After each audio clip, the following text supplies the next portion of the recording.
ఏమిటి, ఎలా, ఎక్కడ అనే ప్రశ్న ఉంది కాబట్టే ఇవాళ ప్రపంచం ఇంత ముందుకు రాగలిగింది అనేది మనందరికీ తెలిసినటువంటి విషయం. ప్రశ్న అనేది లేకపోతే ఎక్కడి వాళ్ళు అక్కడే ఉంటారు.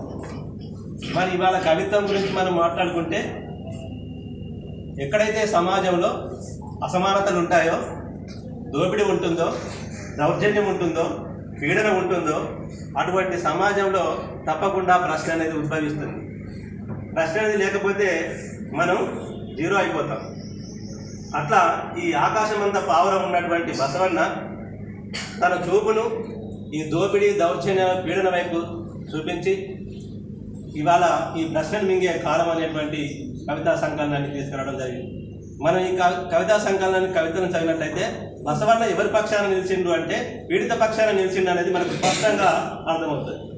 కాబట్టి బసవన్న ముందు ముందు ఇంకా మంచి కవిత్వాన్ని తీసుకొచ్చి ఇంకా అద్భుతమైన కవిత్వాన్ని ప్రజల కోసం, ప్రజల పక్షాన నిలబడి కవిత్వాన్ని రాస్తాడని కోరుకుంటూ ఇవాళ మార్నింగ్ లక్ష్మీనరసింహ గారి సార్ తోటి వాకింగ్ చేస్తున్నప్పుడు సార్ ఒక మాట అన్నారు, ఎట్లా ఉండాలి కవిత్వం, ఆంధ్రజ్యోతి పేపర్ వివిధాలో ఒక కవిత సంవత్సరానికి వచ్చినా చాలు నువ్వు ఒక కవిగా నిలబడిపోతావు అని చెప్పేసి చెప్పడం జరిగింది.